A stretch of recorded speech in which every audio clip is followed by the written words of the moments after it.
뉴욕 맨해튼에 투스타 셰프 요리 전문가들이 있습니다. 그런데 셰프들이 만든 세계 최고의 음식보다 손쉽게 5분 만에 만들어낸 한국의 음식에 미국인들은 오히려 열광했다는데요. 이로 인해 미국의 한인마트는 늘 인산인해를 이루고 있는 상황이라고 합니다. 과연 뉴욕 맨해튼에 무슨 일이 벌어졌던 걸까요? 안녕하세요. 저는 셰프이자 레스토랑 경영도 하고 있는 마이클 스톤이라고 해요. 제 자랑 같지만 재작년에는 미슐랭 투스타 셰프로 선정되는 영광을 누리기도 했습니다. 뉴욕 맨해튼에 위치한 저의 레스토랑은 전통 프랑스 요리와 이탈리아 요리를 결합한 창의적인 메뉴로 유명하답니다. 그래서 매일 저녁 제 레스토랑은 세련된 음식 애호가들의 발길이 끊이지 않는 편이죠.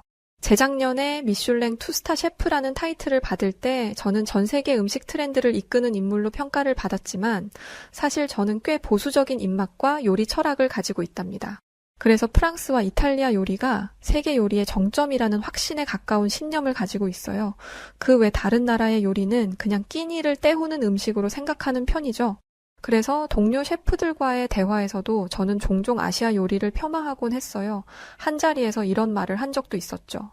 아시아 요리는 강한 소스와 조리법으로 재료 본연의 맛을 가려버리기 때문에 요리가 아닌 거의 쓰레기에 가깝다고요. 저는 요리를 하나의 예술로 생각하고 살아온 사람이라서 그런 방식이 과연 요리라고 할 수 있는지 의문을 품곤 했거든요. 제 주장은 종종 논쟁을 불러일으켰지만 저는 제 경험과 명성을 무기로 끝까지 신념을 꺾지 않았죠. 그러던 어느 날 전혀 예상치 못한 초대를 받았어요. 글로벌 음식 다큐멘터리 제작사에서 새로운 프로젝트를 제안한 거였죠. 이 프로젝트는 전 세계 셰프들이 3일간 각국의 전통 요리를 경험한 후에 다시 돌아와 이를 자신만의 방식으로 재해석해서 새로운 요리를 개발해내는 여정을 기록하는 것이었어요. 그리고 다음 목적지가 바로 한국이었죠. 처음 이 초대를 받았을 때 저는 약간 당황했어요. 솔직히 한국 요리라는 주제에 그리 큰 흥미를 느끼지 못했거든요. 큰 흥미는커녕 아예 생각을 해본 적도 없었죠. 가끔 뉴스나 유튜브에서 보게 되는 불고기, 김치, 비빔밥 같은 음식들은 제 기준에서 너무 저질이라고 했거든요. 하지만 저는 이 프로젝트가 제 경력을 한 단계 더 도약시킬 수 있는 기회라고 판단했어요. 무엇보다도 제 매니저가 강하게 설득하더군요. 이 다큐멘터리가 방영되면 제가 단순히 유럽 요리뿐만 아니라 아시아 요리까지도 섭렵한 탁월한 셰프로 널리 알려질 거라고요. 그래서 이건 제 브랜드를 글로벌로 확장할 절호의 기회라고요. 결국 저는 마음을 정했어요. 한국에 대해 품었던 편견과는 별개로 저는 도전 자체를 즐기는 사람이었으니까요. 한국으로 떠나기 전 한국 음식에 대해 간략히 조사를 해보았어요. 하지만 자료를 볼수록 저는 고개를 갸웃거리게 되더군요. 한국 음식이라고 하면 대개 라면, 분식, 길거리 음식 이런 것들이 널리 알려져 있는데 도대체 이런 것들이 정말 배울 만한 가치가 있는 요리인지 의문이 들었거든요.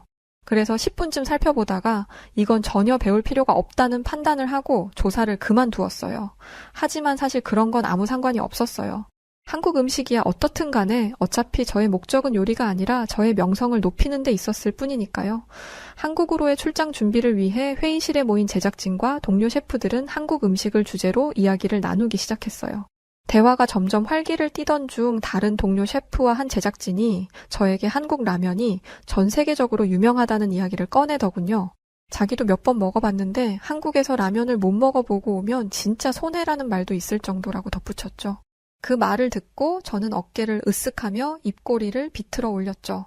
라면이 유명하다는 이야기를 들으니 정말 웃긴 얘기라는 생각이 들었거든요. 그래서 말했죠. 라면이란 싼 밀가루 면에 엄청난 양의 MSG를 넣고 강렬한 맛을 억지로 만들어내는 즉석식품일 뿐이다. 더 심각한 문제는 그런 걸 감히 요리라고 부른다는 거다라고요. 동료들은 약간 당황한 기색을 보였지만 저는 아랑곳하지 않고 테이블 위에 놓인 노트를 넘기며 말을 이어갔어요. 라면 면발에는 탄력감을 위해 과도한 소금과 유화제가 들어가 있고 스프는 MSG로 맛을 조작한 뒤 단맛과 짠맛을 강제로 강화한 조미료 덩어리라고 잘 알아먹도록 조근조근 설명을 해줬죠. 그리고 사람들이 그런 음식을 먹고 열광하는 이유를 이해할 수 없다. 아마 사람들이 첨가제에 중독된 것 같다고 말해주었죠. 그게 사실이었으니까요. 그날 회의에서 저는 자신만만한 얼굴로 라면은 굳이 경험하지 않아도 아는 음식이라고 단언했어요. 시간 낭비를 할 필요는 없을 것 같다는 생각이 들었거든요. 하지만 제작진과 동료들은 미소 띈 얼굴로 어깨를 으쓱하며 별다른 말을 하지 않더군요. 저는 속으로 이미 중독 증상이 시작되었나 보다 생각했어요. 출장을 하루 앞둔 전날 밤 제 명성을 드높이기 위해서 가는 출장이긴 해도 최소한의 공부는 하고 가야겠다는 생각이 들더군요. 제작진과 동료들을 잘 타일러서 정상적인 판단을 하도록 만들기 위해서라도 제가 아는 게 있어야 되겠다 싶더라고요. 공부를 해보니 역시 한국 음식이란 단순히 고추장이나 간장 같은 강한 조미료로 맛을 감추고 여러 반찬을 통해 다양한 맛을 흉내내는 방식이 대부분이더군요. 그래서 초에 고급 레스토랑에서 수년간 갈고 닦은 저의 미각으로 판단했을 때 그런 음식은 복합적인 풍미보다는 짜고 단맛에 의존하는 수준 낮은 요리라는 최종적인 결론에 도달했죠. 간단히 비교하자면 프랑스 요리의 경우 소스를 만드는 데만 몇 시간이 걸리고 이탈리아 요리 역시 신선한 재료와 세심한 기술이 핵심인데 한국 음식을 보면 그냥 간단히 볶고 비비고 섞고 이런 것들 뿐인데 이런 유치한 음식을 공부하는 제 자신이 한심하게 느껴질 정도였죠. 또 한국 음식에 딸려 나오는 수많은 반찬 얘기도 안 할 수가 없네요. 요리에 있어서는 이미 예술적인 경지에 오른 저의 관점에서 보자면 그것들이 단순히 한 끼를 때우기 위해 구성된 복잡한 조합처럼 보이더군요. 각 반찬이 독립적인 역할을 하지 않고 메인 디쉬를 보완하기 위해 존재한다는 건 음식의 본질에서 벗어난 것임에 분명하잖아요. 한국 음식을 다양성 어쩌고 저쩌고 하는 자료도 봤는데 아니죠. 그냥 효율적인 칼로리 충족 시스템일 뿐이죠. 하도 먹을 게 없다 보니 그냥 이것저것 다 긁어 모아서 먹어온 역사가 문화가 된 것일 뿐이었죠. 어쨌든 다음날 오전에 저와 제작진은 한국행 비행기에 올랐고 저는 오랜만에 잠을 푹 잤어요. 한국 음식에 대해서 공부도 충분히 되었으니까요. 이제 제작진이나 동료들이 이치에 맞지 않는 말을 하면 정확한 논리로 반박할 수 있으니 걱정할 게 전혀 없었죠. 한국에 도착한 첫날 저녁 프로그램 기획에 따라 전통 한식당을 방문하게 되었어요. 메뉴판에 적힌 낯선 한글과 영어 번역 이름들 사이에서 약간 혼란스러웠지만 동료들이 추천해준 한정식 코스를 선택했죠. 식탁 위에 하나둘 차려지는 반찬과 메인 요리를 보며 속으로는 이 모든 게 거칠애에 불과하다고 생각했어요. 열등한 요리 문화를 감추려는 포장임을 이미 알고 있었으니까요. 젓가락으로 조심스럽게 간장게장을 집어서 맛을 봤어요. 이건 아니다라는 생각이 들었죠. 이게 사실일 리 없었으니까요. 저도 모르게 갑자기 알 수 없는 내면의 죄책감이 밀려오더군요. 입에 들어가자마자 느껴지는 예상치 못한 깊은 풍미와 감칠맛. 잠시 말을 잇지 못했어요. 게의 신선함과 은은한 짭조름함이 느껴지는 간장. 그리고 어딘가 익숙한 것 같지만 도대체 이게 뭐지? 도대체 어떤 걸 집어넣었기에 이런 맛이 나지? 하는 새로운 풍미가 입안을 가득 채웠어요. 그러나 곧 마음속으로 핑계를 대기 시작했어요. 이건 전통 요리니까 이 정도 퀄리티가 나오는 거겠지? 아마 이게 한국에서 제일 맛있는 요리겠지? 생각했죠. 그래서 여전히 자신만만한 태도로 동료들에게 음식에 대한 평을 내놓았어요. 정교하긴 하지만 어디까지나 역사가 엄청 오래된 요리이고 궁궐에서 왕이 먹던 요리인 것 같다. 일반적인 한국 가정에서는 이런 음식이 없을 거라고 단언하듯이 말했죠. 어쨌든 첫날은 그렇게 한정식을 맛보고 다음 날은 불고기를 먹었어요. 이거네 하는 생각이 들더군요. 또 불고기와 함께 동치미, 잡채, 계란찜, 쌈채소, 된장찌개도 먹어보았죠. 미치겠더군요. 각기 다른 맛이 서로 어울려서 마치 하나의 오케스트라처럼 아름다운 조화를 이루더군요. 어떻게 이런 일 같은 게 있을 수 있는지 이해가 잘 되지 않더라고요. 또한 모든 요리가 한 상에 나오는 형식이 전문적인 미식 철학에 전혀 맞지 않는다고도 주장했어요. 서양 요리는 코스마다 하나의 스토리를 가지고 있지만 이런 방식은 모든 걸 한 번에 깔아놓고 닥치는 대로 먹기나 하라는 것 같다. 그래서 너무 정신이 산만하다고요. 또 이해가 되지 않는 게 있었는데 그건 반찬을 먹고 싶은 만큼 마음대로 가져가서 먹을 수 있다는 사실이었어요. 돈을 안 내고 음식을 먹다니. 제 상식이나 경제관념으로는 도저히 이해가 안 가더군요. 그래서 좀 신기하긴 했지만 그냥 한국은 공동체 문화가 강한 나라라고 들었는데 그냥 예전에 못 살던 나라라서 이렇게 나눠 먹는 문화가 남아있나 보다라는 생각이 들더군요. 어쨌든 그렇게 운 좋게 불고기와 각종 요리들을 맛있게 먹고 후식으로 수정과라는 음료를 마셨어요.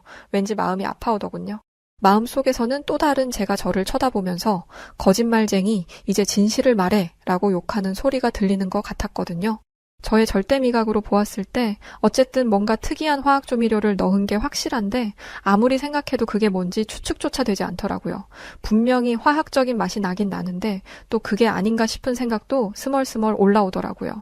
그래서 그냥 한국에만 있는 특이한 인공 조미료라고 생각하며 조용히 수정과를 끝까지 다 마시고 자리에서 일어났습니다. 출장 마지막 날, 이날은 특별한 계획이 없이 자유롭게 토론해서 한국 음식을 선정해서 경험하는 날이었어요. 그때 다른 동료들이 한 가지를 권했어요. 바로 한국 라면이었어요. 동료들은 라면을 꼭 한 번쯤은 먹어봐야 한다며 강력히 추천하더군요. 그들은 라면이 한국의 대표적인 음식 문화 중 하나로 단순히 즉석 식품이 아니라 독특한 개성과 깊은 풍미를 가진 요리라고 강조했어요. 하지만 저는 속으로 피식 웃었죠. 나 같은 미슐랭 스타를 보유한 셰프에게 라면 같은 걸 추천하다니 이렇게 생각하면서요. 그러나 속으로는 고민이 좀 되더군요. 왜냐면 좀 어제 편의점에서 굉장히 인상적인 모습을 봤거든요. 어떤 편의점에 들어갔는데 엄청난 냄새가 코를 찌르더라고요. 너무 좋은 음식 냄새였어요. 도대체 정체를 알 수 없는 냄새였는데 알고 보니 컵라면이더라고요. 초등학생 3명이 편의점 구석에서 컵라면을 먹고 있는데 더 신기하게 느껴진 게 있었어요. 이 초등학생들의 모습이 너무나 진지했다는 거예요. 음식을 먹는 모습이 마치 무슨 신성한 종교의식을 치르는 것처럼 몰입되어 있는 거예요. 3명 다요. 음식을 저렇게 신성하게 먹어? 이런 생각이 들었어요. 중독됐나? 이런 생각이 살짝 스치기도 했고요. 보나마나 라면에는 엄청난 인공 조미료가 들어갔을 테니까요. 그럼에도 불구하고 그 모습이 너무 인상적이었기 때문에 사실 저도 한번 먹어보고 싶다는 생각이 들었어요. 그래서 마지못하는 척 하면서 고개를 끄덕였죠. 그냥 너희들이 추천하니까 먹는 거지. 라면에 아무 관심은 없어. 라고 말하면서요. 이미 한국에서 라면을 먹어본 동료들은 저와 제작진을 근처의 평범한 분식점으로 데려갔어요. 좁고 소박한 식당의 분위기에 약간 당황했지만 동료들은 이런 곳에서 먹는 라면이 진짜라며 자신만만해 하더군요. 저는 어색한 표정으로 자리에 앉아 메뉴판을 훑어보다가 동료들이 추천해준 매운 라면을 주문했어요. 주문이 들어간 후 테이블 위에 놓인 김치와 기본 반찬을 천천히 바라보며 어딘가 익숙해진 듯 젓가락을 집어들었어요. 라면이 정말 그렇게 특별할까라는 의문이 머릿속을 스쳤지만 어쩐지 기대는 점점 커지고 있었어요. 라면 한 그릇이 제 미각과 자존심에 어떤 도전을 던질지 저는 전혀 예상하지 못한 채 마지막 한국 음식을 기다리고 있었어요. 한 5분 만에 라면이 나왔어요. 코앞에서 풍기는 냄새를 맡으니 라면을 추천해준 동료에게 고맙다고 말하는 마음의 목소리가 들리더군요. 눈앞에 놓인 라면 그릇을 내려다보면서 저는 잠시 말을 잇지 못했어요. 맑고 반짝이는 국물 위에는 잘게 썬 파와 깨가 소박하게 얹혀 있었고 반숙 계란이 그 위에 가지런히 놓여 있었어요. 그냥 즉석 식품일 뿐인데도 뭔가 정성 같은 게 느껴지더군요. 조심스럽게 국물 한 숟가락을 떠서 입안에 가져갔어요. 국물이 입에 닿는 순간 머릿속에서 아름다운 노랫소리가 들리면서 갑자기 태양이 떠오르는 듯한 환상적인 느낌이 들었어요. 절대 미각을 가진 제가 예상한 것처럼 짜지도 않았고 단순히 MS 맛으로 범벅된 것도 아니었어요. 대신 도저히 인간의 머리로는 이해할 수 없는 깊고 진한 감칠맛이 혀를 감싸며 부드럽게 퍼지더군요. 육수의 깊이는 고급 요리에서나 경험할 수 있는 수준이었어요. 저는 그 순간 이 국물에 담긴 비밀이 무엇인지 알고 싶어졌어요. 거의 본능에 가까운 궁금증이 솟구쳐 올라오더군요. 면을 집어들었을 때도 또 다른 놀라움을 느꼈어요. 면발이 아시아의 다른 국수류와는 달리 윤기가 흐르고 탱글탱글했으며 덜도 말고 더도 말고 완벽하게 적당히 쫄깃한 식감이 부드럽게 입안에 녹아들더군요. 탄력이 살아있으면서도 국물과의 조화를 깨뜨리지 않았어요. 개별 재료의 탄력을 유지하면서 국물과의 조화를 이루도록 만드는 건 정말 어렵거든요. 토핑 또한 그냥 흔해 빠진 장식 정도가 아니었어요. 반숙 계란은 부드러운 노른자가 국물에 조금씩 스며들면서 고소하고 농후한 맛을 더해주었고요. 얇게 썬 파는 톡 쏘는 상큼함으로 국물의 풍미를 한층 더 끌어올렸어요. 이게 말이 되나요? 그냥 파를 조금 썰어서 대충 올렸을 뿐인데 인간의 몸에 이런 풍미를 느끼게 해주다니요. 이런 디테일한 맛이 느껴지는 토핑은 최고급 프랑스 요리에서나 볼 수 있을 법한 기술이거든요. 그런데 이렇게 아무렇게나 올려놓은 토핑에서 이런 맛이 느껴진다니 정말 신기하다는 생각이 들더군요. 저는 숟가락을 잠시 내려놓고 고개를 갸우뚱했어요. 머릿속에는 이건 단순한 즉석식품이 아니잖아. 이건 완벽히 조화를 이룬 하나의 완벽한 요리야라는 생각이 맴돌았어요. 그러나 그 순간에도 저는 자존심 때문에 이런 감정을 드러내지 않으려 애썼어요. 그러면서 마음속에서는 계속해서 합리화의 목소리가 들렸죠. 아마도 이런 맛은 한국의 특이한 조리법 때문일 거라고, 일반적인 라면이 절대로 이럴 리는 없다고요. 그렇게 태연한 척하면서 라면을 먹고 있는데 옆에서 동료가 말하는 소리가 들리더군요. 그는 제 속마음을 다 꿰뚫고 있다는 듯이 한국 라면의 배경과 역사를 설명하기 시작했어요. 그의 말에 의하면 한국전쟁 이후 어려운 경제 상황 속에서 많은 사람들이 저렴하면서도 간단하게 배를 채울 수 있는 식사가 필요했다고 해요. 그래서 당시 일본에서 유래된 인스턴트 라면이 한국으로 들어왔고 한국인들은 이를 자신들의 입맛과 조리 방식에 맞게 발전시키기 시작했다고 하더군요. 그 과정에서 단순히 물에 끓여서 끼니를 때우는 음식이 아니라 고유의 풍미와 철학을 담아낸 한 그릇의 예술로 변모했다고 설명했어요. 동료는 한국 라면이 단순한 즉석식품이 아니라며 그 안에는 전쟁과 가난을 딛고 일어난 한국인의 끈기와 탁월한 창의성이 담겨 있다고 말했어요.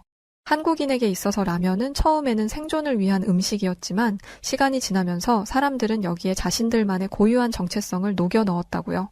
그 말은 제 머릿속에 깊은 파문을 일으켰어요. 속으로 그저 저렴한 패스트푸드로 생각했던 라면에 이런 이야기가 담겨 있다니? 라는 생각이 들었거든요.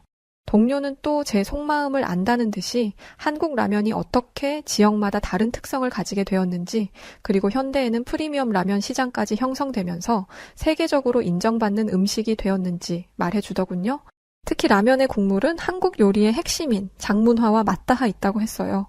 된장, 고추장, 간장 등 전통적인 발효에서 나오는 깊은 풍미가 라면의 국물로 이어졌으며 이는 단순한 조미료의 조합으로는 결코 흉내낼 수 없는 맛이라고 했어요. 그리고 면발 역시 엄청난 시간과 노력을 들여서 씹는 즐거움과 국물의 흡수력까지 고려해서 개발된 결과물이라고 덧붙였어요. 저는 점점 더 이야기에 빨려 들어갔어요.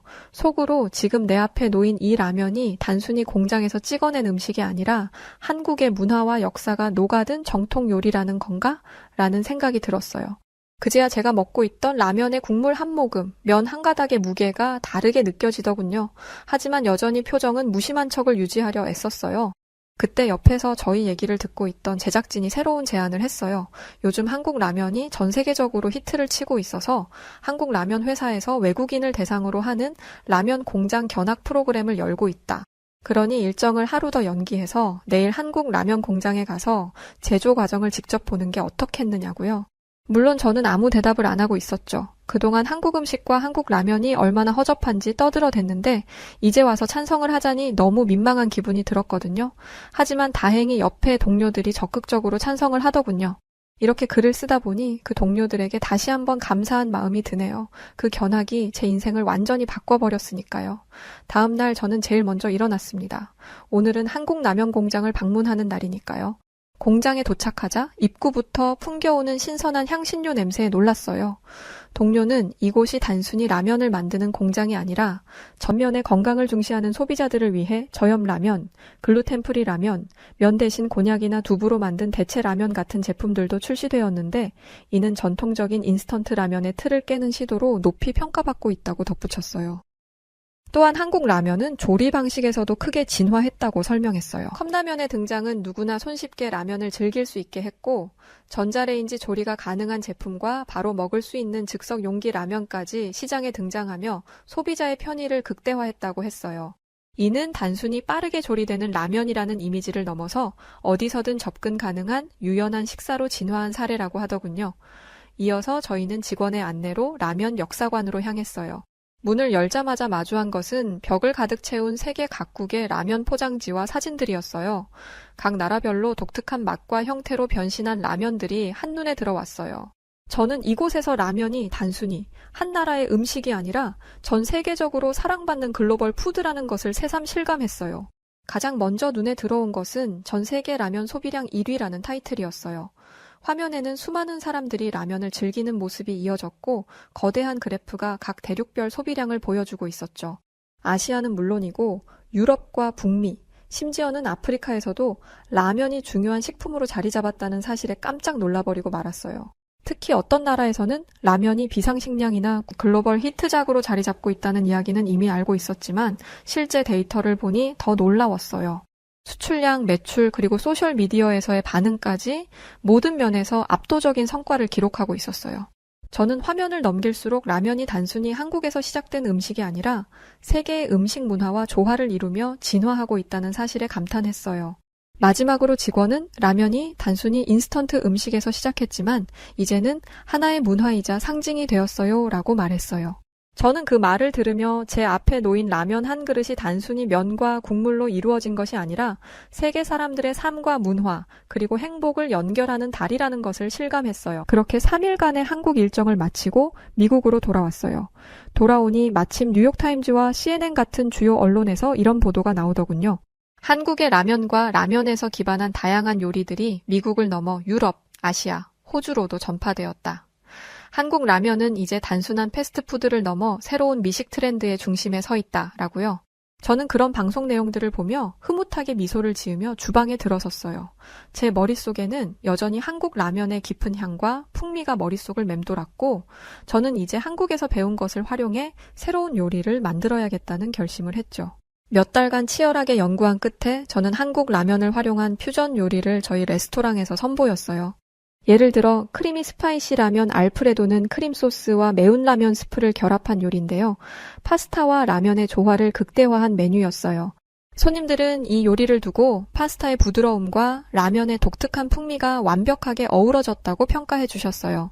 또 라면 타코라는 메뉴도 선보였어요. 바삭하게 튀긴 라면 면발을 타코쉘로 활용하고 그 안에 매운 돼지고기와 김치 슬로우를 채운 요리였어요. 이 타코는 젊은 층 사이에서 폭발적인 반응을 얻으며 SNS에서도 큰 화제를 모았답니다. 그뿐 아니라 비건 인구를 겨냥해서는 한국 라면의 비건 버전을 활용한 메뉴를 개발했어요. 전통 고추장과 채소 국물을 사용해 육류를 배제한 라면 요리를 만들어냈고, 이 메뉴는 저희 레스토랑에서 매일 필수 메뉴로 자리 잡을 정도로 인기가 좋답니다. 물론 매출도 엄청 늘었고요. 이 모든 변화와 성과는 다 제가 한국 라면과 인연을 맺었기 때문에 가능한 것이었죠. 그래서 한국과 한국 라면을 생각하면 너무너무 감사한 마음이 든답니다. 그리고 그동안 한국 음식과 한국 라면을 비하한 저 자신이 너무 부끄럽게 느껴졌어요. 그래서 그 부끄러움을 어떻게 해소할까 하다가 주변의 셰프들을 모아서 한국 라면에 대한 강의를 시작했답니다. 조금이라도 더 많은 셰프들이 한국 라면에 대해서 정확하게 이해하고 널리 활용할 수 있게 한다면 저의 잘못이 조금이라도 용서받을 수 있지 않을까 하는 생각에서요. 강의가 열리면 저는 이렇게 말하죠. 여러분, 라면이라면 단순히 끓는 물에 면을 넣어 만드는 음식이라고 생각하시겠죠? 하지만 한국 라면은 전혀 다른 차원의 이야기예요. 한국 라면은 역사가 녹아있는 깊은 국물 맛, 최고의 기술이 가미된 쫄깃한 면발, 놀랍도록 폭넓은 선택지와 조리법이 살아있는 혁신의 산물이에요. 라면 하나만 봐도 한국이 이렇게 짧은 시간에 크게 발전했는지 알 수 있죠, 라고요. 인간의 편견이란 게 얼마나 쉽게 무너질 수 있는지, 그리고 그 뒤에 얼마나 놀라운 세계가 펼쳐질 수 있는지 스스로를 통해 알 수 있게 되었습니다. 한국 라면이 단순한 즉석식품이 아닌 혁신과 창의성의 상징이자 세계적인 문화 아이콘으로 자리 잡은 과정을 보니 정말 자랑스럽다는 생각도 들고 또 갑자기 라면이 먹고 싶습니다. 미국에서 가장 크다는 프랜차이즈 마트를 운영하던 한 여성이 본사에서 제공한 자동화 기계들을 모두 반납하고 한국의 최신 제품으로 가득 채워놓았다고 합니다. 이런 변화는 눈에 띄는 효과를 내기 시작했는데 한국에서 경험한 기술과 시스템을 그대로 접목한 덕분에 인생이 180도 바뀌기 시작했다고 하는데요. 과연 무슨 일이 있던 걸까요? 안녕하세요. 제 이름은 레일라 제인 라이트 40대 미국 여자입니다. 저는 브루클린이라는 도시에서 남편과 함께 작은 마트를 운영하고 있었어요.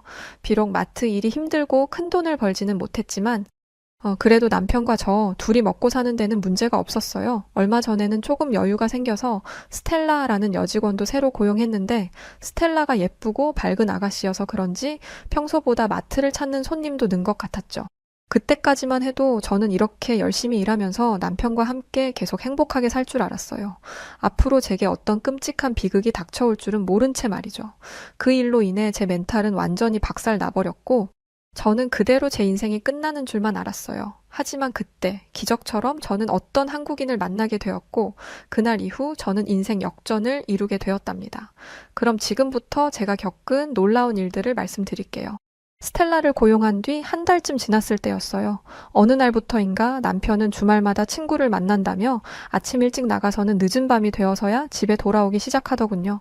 한번 밖에 나가면 연락도 잘 되지 않았고요. 어쩌다 집에 있어도 휴대폰을 손에서 놓지 않았고 저와는 대화도 잘 나누지 않고 매일 피곤하다며 혼자 일찍 잠들어 버리기도 했죠. 혹시 무슨 일이 있나 싶어서 말을 걸어봐도 남편은 늘 아무 일도 없어. 그냥 요즘 일이 조금 많아서 그래라며 대수롭지 않게 넘어갈 뿐이었어요. 하지만 분명 남편은 뭔가를 숨기고 있는 것 같았고 저는 점점 남편이 수상하다고 생각하게 되었죠. 남편이 정말 친구들을 만나는 것은 맞는지 아니면 제가 모르는 무슨 일이 있는 건지 자꾸만 불안한 마음이 들었어요. 그렇게 의심과 불안 속에서 하루하루를 보내던 어느 날이었어요. 그날도 남편은 친구들과 낚시를 하겠다며 밖으로 나갔고 저는 집에서 청소를 하기로 했어요. 마침 계절이 바뀔 때라 옷장을 한번 정리할 필요가 있었거든요. 옷장 속 서랍을 하나씩 열어보며 오래된 옷과 물건들을 정리하던 중 저 깊숙한 곳에 작은 상자가 하나 보였어요. 그 상자 안에는 반짝이는 고가의 목걸이가 들어있었죠. 그 순간 저는 꼭 꿈을 꾸고 있는 것 같아서 제 볼을 꼬집어 보았답니다. 생각해보니까 며칠 뒤가 저희 결혼 기념일이었거든요. 아무래도 이 목걸이는 남편이 저를 위해 몰래 준비한 선물 같았어요. 그동안 남편이 저에게 무뚝뚝하게 굴었던 것도 주말마다 집을 비웠던 것도 모두 이 깜짝 선물을 준비하기 위해서였다는 생각이 들었죠. 그러자 갑자기 모든 의심과 불안이 사라지면서 남편을 의심했던 것이 미안해지더군요. 저는 못나게 굴었던 제 스스로를 반성하며 앞으로 남편에게 더욱 잘해야겠다고 다짐했답니다. 그날 이후 저는 남편을 향한 의심을 모두 떨쳐버린 채 행복한 결혼 기념일을 기대하며 지냈어요. 결혼 기념일이 가까워질수록 저는 남편에게 목걸이를 선물 받을 순간이 너무 기다려졌답니다.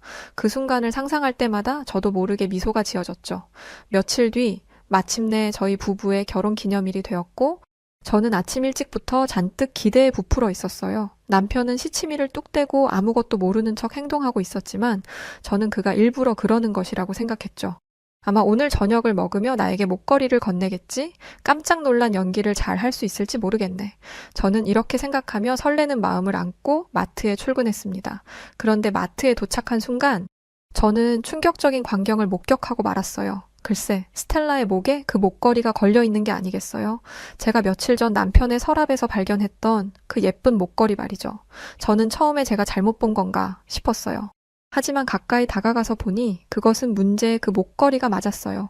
그 순간 저는 온몸이 얼어붙는 듯한 충격을 받았답니다. 머릿속이 하얗게 변하고 심장이 쿵 내려앉는 느낌이었죠. 이게 대체 무슨 일인지, 왜 저 목걸이가 스텔라의 목에 걸려 있는 건지 모든 게 이해되지 않고 혼란스러웠습니다. 제가 그토록 기대했던 그 결혼 기념일이 남편의 사랑이 한순간에 다 무너져 내리는 것 같았어요. 동시에 그동안 쌓였던 의심과 불안이 한꺼번에 밀려오며 제 마음은 당장이라도 폭발할 것만 같았습니다. 저는 참을 수 없는 분노에 휩싸여 스텔라의 목에 걸려있는 그 목걸이를 잡아 뜯어버렸습니다. 그러자 목걸이가 끊어지며 날카로운 소리와 함께 바닥으로 떨어졌고 스텔라는 이런 상황을 전혀 예상하지 못했는지 깜짝 놀라 비명을 지르더군요. 사모님, 지금 이게 대체 무슨 짓이에요? 대체 저한테 왜 이러시는 건데요?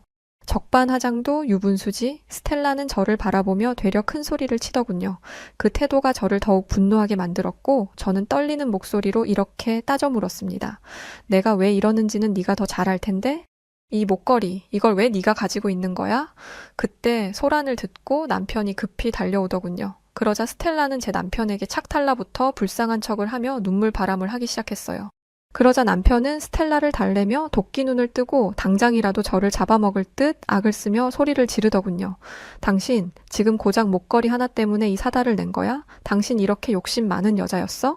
그리고 당신은 공과 사 구별도 못해? 손님들 다 보는데 창피한 줄도 모르고 지금 이게 대체 뭐 하는 짓이야?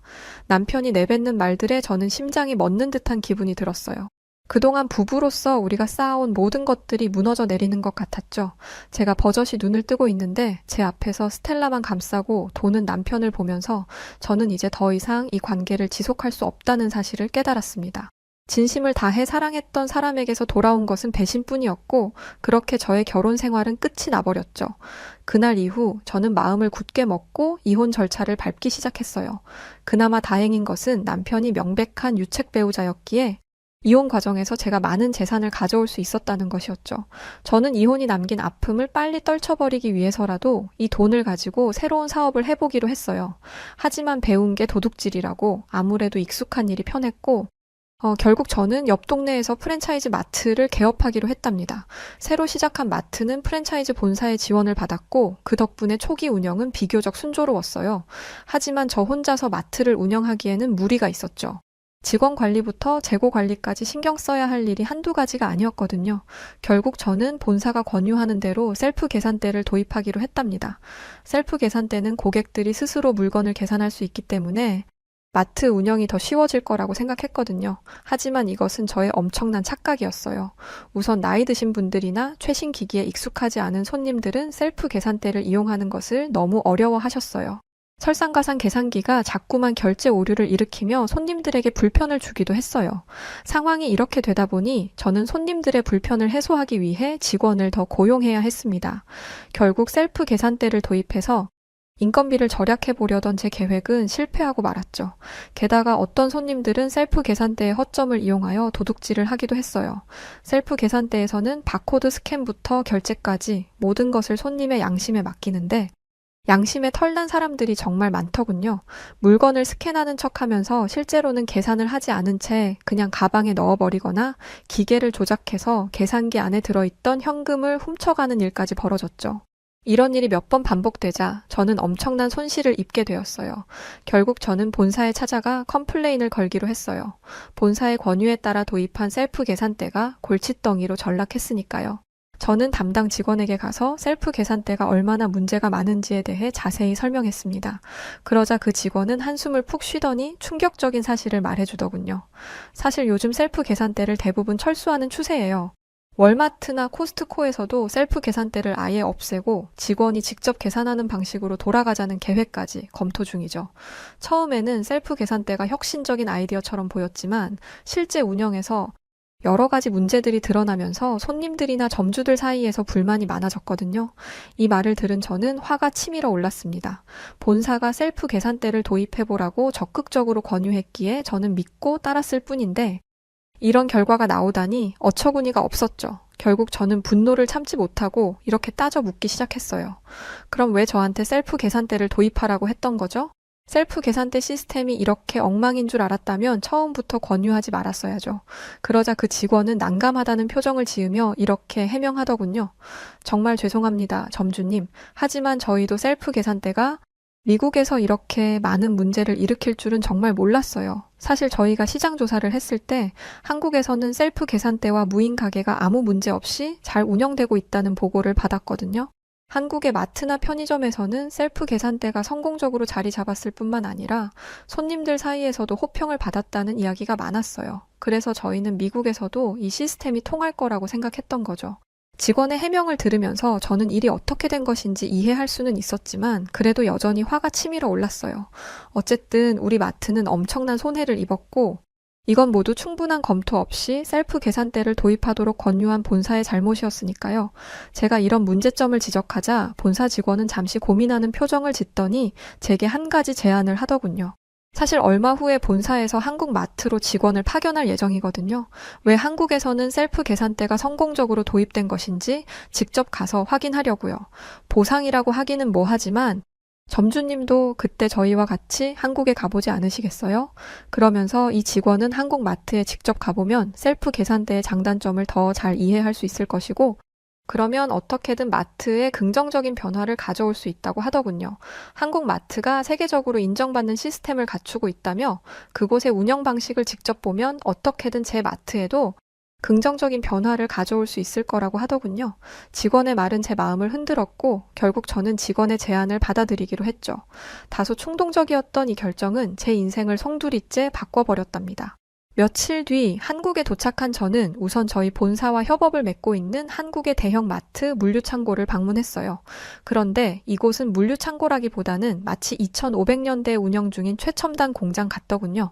완전 자동화를 이룬 이곳은 거대한 컨베이어 벨트가 물품을 자동으로 분류하고 로봇들이 물류를 정리하며 재고 관리도 실시간으로 이루어지고 있었어요. 미국처럼 직원들이 직접 손으로 물건을 옮기거나 분류하는 모습은 눈 씻고 봐도 찾아볼 수 없었죠. 물류부터 판매까지 모든 과정이 최첨단 기술과 연계되어 놀라울 정도로 효율적이고 신속하게 움직이고 있었어요. 그 모습을 보고 있자니 왜 한국 마트가 세계적으로 인정받고 있는 것인지 실감할 수 있었죠. 그렇게 놀란 마음을 안고 저는 마트 1층에 있는 셀프 계산대 코너로 향했어요. 그리고 이곳에서 저는 다시 한번 감탄하게 되었답니다. 우선 한국의 셀프 계산대들은 직관적이고 사용하기 편리하게 설계되어 있었어요. 모든 메뉴와 옵션들이 한눈에 들어오니까 유치원생도 쉽게 사용할 수 있을 것 같더군요. 이게 과장이 아닌 게 한국 사람들은 모두 셀프 계산대를 능숙하게 다루고 있었어요. 나이 드신 분들부터 청소년들까지 누구 하나 혼란스러워하거나 지체되는 모습 없이 셀프 계산대를 이용하는 것을 보면서 저는 그들의 디지털 숙련도에 감탄하지 않을 수 없었답니다. 한국은 워낙 디지털 강국이라 국민 모두가 어릴 때부터 첨단 기기 사용에 익숙하다더니 그들은 정말 직원 없어도 키오스크를 다루는데 능숙한 모습이었죠. 그때 한국 마트의 점장이 다가오더군요. 저는 그에게 제가 느낀 바를 솔직하게 털어놓았어요. 한국의 마트 시스템은 정말 놀라워요. 솔직히 말하면 우리 미국보다 여러 면에서 훨씬 더 앞서 있다는 생각이 드네요. 제 칭찬에 점장은 겸손하게 고개를 끄덕이며 이렇게 말했습니다. 저희는 손님의 편안함을 최우선 순위로 생각하며 일하고 있어요. 꾸준하게 손님들의 피드백을 듣고 개선할 부분이 생기면 즉시 수정하면서 지금의 완벽한 시스템을 만들 수 있었죠. 그의 말을 들으며 저는 한국 마트의 성공 비결이 단지 기술적 우수성에 있는 것이 아니라 고객 중심의 철학과 끊임없이 발전하려는 노력에 있었다는 것을 깨달았답니다. 그 순간 저는 제 마트에도 한국 마트의 운영 방식을 접목시켜보고 싶다는 생각을 하게 되었죠. 하지만 여전히 해결되지 않은 문제가 하나 있었는데 그건 바로 도난 문제였어요. 그런데 셀프 계산대를 운영하면서 도난 문제는 어떻게 해결하고 계신가요? 이 부분이 미국에서는 가장 큰 문제였거든요. 제 질문을 들은 점장은 이해가 되지 않는다는 표정을 짓더니 한국 마트에서는 도난 문제가 거의 발생하지 않는다고 하더군요. 저는 그의 말이 믿기지가 않아서 다시 한번 물어볼 수밖에 없었죠. 도난 문제가 발생하지 않는다고요? 어떻게 그게 가능하죠? 그러자 점장은 충격적인 답변을 내놓았어요. 한국 사람들은 어렸을 때부터 인성교육을 철저하게 받아요. 그래서 대부분의 사람들은 남의 물건을 훔친다는 것 자체를 생각조차 하지 않죠. 그런 문화 덕분에 도난 사건이 거의 발생하지 않는 것 같아요. 점장은 너스레를 떨며 자신만만하게 말했지만 저에게는 그의 이야기가 조금 과장되게 느껴졌어요. 만약 한국 마트에서 도난 사건이 잘 일어나지 않는 것이 CCTV나 강력한 형사처벌 덕분이라고 했다면 저는 그 말을 그대로 믿었을 거예요. 하지만 그런 이유가 아니라 그저 한국 사람들의 인성이 훌륭해서 도둑이 없는 것이라니 이 말은 정말이지 믿기 어려운 것이었어요. 동시에 저도 모르게 어떤 질투심이 생기더군요. 저는 늘 미국이 한국보다 뛰어난 선진국이라고 생각해 왔거든요. 만약 점장의 말이 사실이라면 한국인들의 도덕성과 교육 시스템이 우리 미국보다 더 우수하다는 것이잖아요. 저는 그 사실을 절대 받아들일 수 없었죠. 결국 저는 속으로 이렇게 결론을 내렸답니다. 이 사람은 괜히 큰 소리를 치는 걸 거야. 아무리 한국이 뛰어나도 우리 미국을 뛰어넘을 수는 없지. 그리고 다음 날 제 생각이 맞다는 것이 증명되었어요.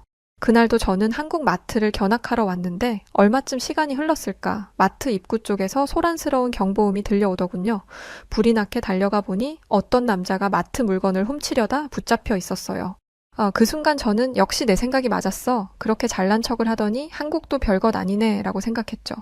어제 한국인의 훌륭함을 운운하며 자부심 넘쳐 하던 점장의 얼굴이 떠오르자 저는 약간의 고소함까지 느꼈답니다. 그런데 바로 그때 상황이 이상하게 돌아가기 시작하더군요. 경찰이 도둑을 제압하고 나서 신분을 확인하는 과정에서 놀라운 사실이 밝혀졌는데 글쎄 이 도둑이 한국인이 아니었던 거예요. 겉모습은 한국인과 비슷했지만 사실 이 도둑은 중국인이었죠. 그런데 이 중국인 도둑은 죄책감이나 부끄러움을 느끼지 못하는 것인지 경찰에 붙잡히고 난 뒤에도 고래고래 소리를 질러대더군요. 너희 한국은 공자도 사실 한국 사람이라면서 우리 중국 것을 모조리 훔쳐가려고 하잖아? 한국인들이 중국 문화를 도둑질하니까 나도 한국에서 도둑질을 하는 거야. 중국인 도둑은 이렇게 큰 소리치며 자신은 아무것도 잘못한 게 없다는 듯이 행동했죠. 저는 뻔뻔한 그의 태도를 보며 어이가 없었어요. 남의 물건을 훔치다가 걸린 주제에 대체 뭘 믿고 저러나 싶었죠. 그런데 정작 한국 사람들은 중국인이 저렇게 나오는 것이 익숙한 듯 전혀 동요하지 않고 차분하게 상황을 정리하더군요. 저는 한국 점장에게 다가가 중국 도둑이 저렇게 나오는데 한국 사람들은 화도 안 나냐고 물었죠. 그러자 그는 덤덤한 표정으로 이렇게 설명하더군요. 저 사람은 중국 정부의 중화 사상에 세뇌된 불쌍한 사람이에요. 중국 정부는 자기 나라가 후진국이라는 사실을 숨기기 위해서 한국이 중국 문화를 훔쳐가고 있다며 국민들을 속이고 있거든요. 저희가 이런 대화를 나누는 동안에도 중국인 도둑은 여전히 뻔뻔한 태도를 유지하며 난동을 피워댔어요. 소국에 사는 한국인 주제에 감히 날 체포해? 너희도 우리한테서 공자와 맹자를 훔쳐가려고 해놓고 창피하지도 않아?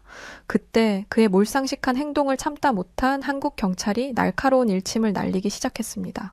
이것 봐. 한국은 공자 따위 전혀 관심 없어. 공자랑 맹자를 1+1 세트로 줘봤자 싹 다 반품시켜버릴 거라고.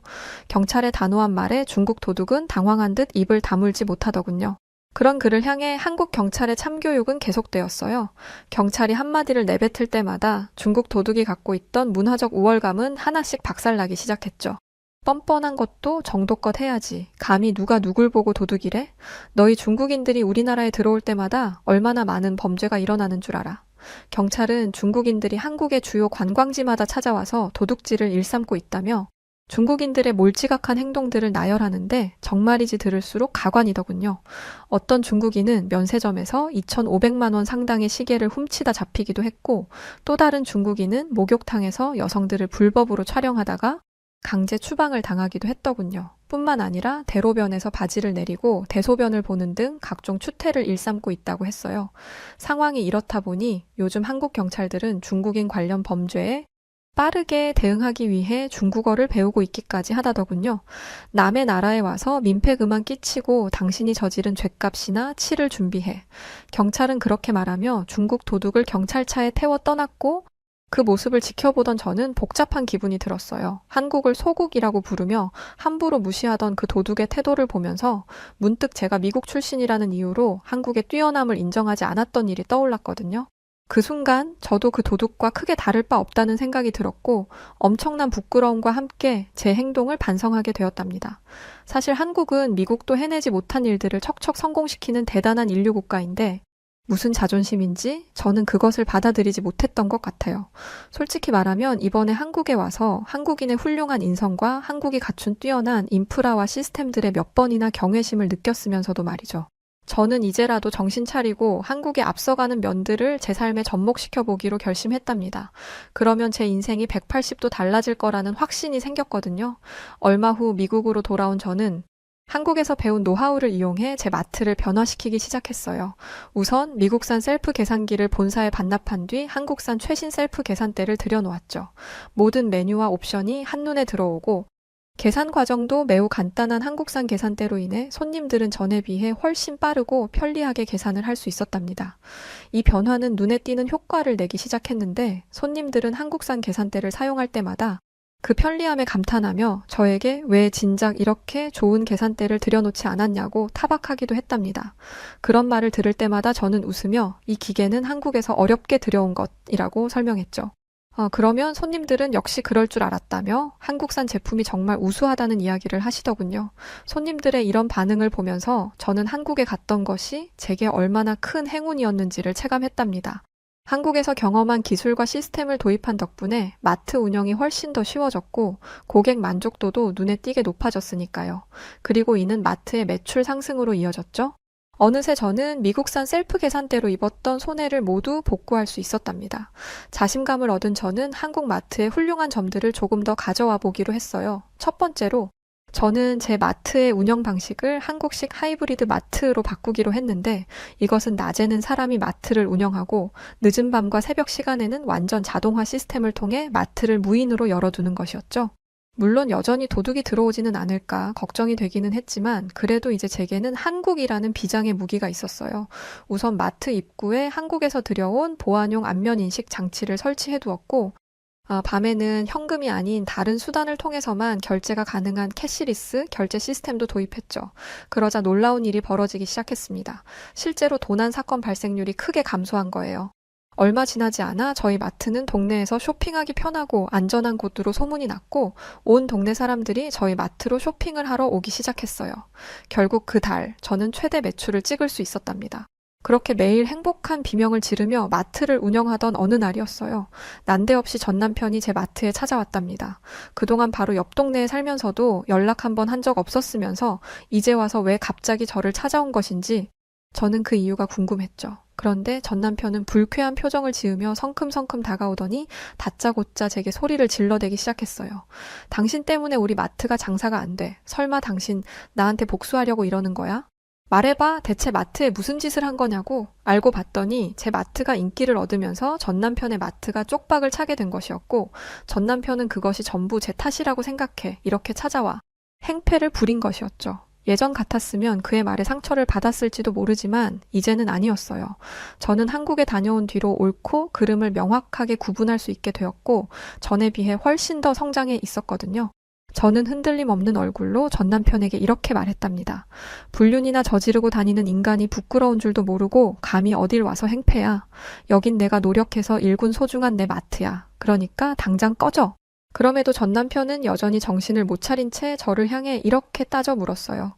당신 분명 무슨 사기를 치고 있는 거야. 그렇지 않고서야 아무 능력도 없는 아줌마에 불과한 당신이 무슨 수로 이렇게 번듯한 가게를 운영할 수 있겠어? 두고 봐. 내가 경찰에 신고해서 당신 마트 싹 다 망하게 만들어줄 테니까. 전 남편의 말에 너무 어이가 없어서 저는 그만 말문이 막혀버렸어요. 대체 어디부터 잘못된 것을 짚어줘야 하나 감도 오지 않았죠. 바로 그때 놀라운 일이 벌어지기 시작했습니다. 마트 안에 있던 손님들이 하나둘씩 저희 쪽으로 다가와 전 남편을 혼내주기 시작한 거예요. 이봐, 대체 당신이 뭔데 우리 동네 사람들이 제일 좋아하는 마트에 와서 이런 행패를 부리는 거요? 여긴 우리 주민들한테 없어서는 안 될 소중한 곳이라고요. 당신 따위가 함부로 날뛰도록 우리가 가만히 둘 것 같아요? 그렇게 셈이 나면 당신도 레일라 사장님처럼 열심히 일해서 가게를 일으켜 보든가 하라고요. 남의 노력에 흠집 내려고 하지 말고. 손님들은 계속해서 저를 지지하며 그를 몰아붙였고, 전 남편은 이런 상황에 당황한 듯 주춤거리더니 결국 아무 말도 못한 채 도망치듯 마트를 떠났답니다. 그의 초라한 뒷모습을 보면서 저는 소화제를 먹은 듯 속이 뻥 뚫렸답니다. 너무 후련하고 기분이 좋았어요. 이 모든 것이 가능했던 이유는 바로 한국이 제게 인생을 다시 시작할 수 있는 힘을 주었기 때문이에요. 한국은 제게 새로운 기회를 주었고, 그 덕분에 저는 이제 더 이상 지저분한 과거에 얽매이지 않고 당당하게 앞으로 나아갈 수 있게 되었어요. 한국에서 얻은 힘과 자신감을 바탕으로 저는 이제 어떤 어려움이 닥쳐도 그 모든 것을 다 이겨낼 수 있을 것 같아요. 이 자리를 빌려 다시 한번 한국에 감사의 인사를 전합니다. 만약 한국이 아니었다면 지금쯤 제 마트가 어떤 상황에 놓여 있을지, 그로 인해 저는 얼마나 좌절하고 있을지 생각만 해도 아찔하네요. 참, 얼마 전에 전 남편이 또 제게 연락을 해온 것 아세요? 요즘 마트 경영이 많이 어려운지 제게 제발 마트를 잘 운영할 수 있는 비법을 알려달라며 빌빌거리더라고요.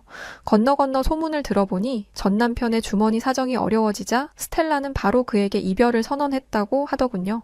말 그대로 전 남편은 완전히 나락에 빠진 상태였어요. 그런데 이 인간 참 뻔뻔도 하죠? 마트 운영에 실패하고 경제적으로 곤란해지자 이제 와서 제게 도움을 청하다니 말이에요. 전 남편에게 뭐라고 한마디를 해주면 좋을까 고민하던 저는 그저 이렇게 말해주었답니다. 예정을 생각해서 알려주는 건데 한국에 가봐. 내가 그곳에서 많은 깨달음을 얻었듯이 어쩌면 당신도 한국에 갔다 오면 새 사람이 될지도 몰라. 그렇게 말하고 저는 전화를 끊었답니다. 그리고 전 남편의 번호를 차단해버렸어요. 앞으로 그에게 무슨 일이 일어나든 이제는 정말 상관하지 않으려고요. 지금 제게는 한국에서 배운 것들을 바탕으로 제 삶을 발전시켜 나가는 것이 제일 중요하니까요. 저는 이제 과거에 얽매여서 시간 낭비하지 않고 오직 앞만 보고 나아가기로 결심했어요. 한국이 제게 준 인생을 새롭게 살 수 있는 기회를 소중히 여기며 저는 혼자서도 씩씩하게 살아가도록 하겠습니다. 제 사연을 듣고 계신 한국 여러분, 제가 앞으로도 잘 해나갈 수 있도록 응원의 한마디를 남겨주세요. 여러분의 따뜻한 격려가 저에게 큰 힘이 될 거예요. 저도 멀리 미국에서 항상 한국에 좋은 일이 생기기를 바라며 응원할게요. 그럼 제2의 인생을 살게 해준 한국에 다시 한번 진심을 담아 감사를 전하며 이만 제 이야기를 마치도록 하겠습니다. 여러분 오늘도 행복한 하루 보내시고 늘 건강하세요. 네, 오늘 사연 여기까지입니다. 한국의 마트는 정말 세계적으로 우수하다는 평가를 많이 받고 있는 걸 저도 들은 적이 있어요. 그런데 그 어느 나라도 한국처럼 못한다더라고요. 한국의 제품과 한국이 만든 시스템을 도입해도 각 국가의 시민들이 한국처럼 도덕적이지 못한 것이 사실이다 보니까 한국을 절대 따라갈 수 없을 거라는 전문가들도 있었으니까요. 자, 그럼 오늘 사연 어떠셨나요? 사연이 재밌으셨다면 아시죠? 구독, 좋아요 부탁드리고 그럼 지금까지 사연을 전달해드린 여우튜브 송은지였습니다. 더 좋은 영상으로 찾아뵐게요. 영상 끝까지 시청해주셔서 고맙습니다. 그리고 우리 구독자 여러분들 사랑합니다. 당신만의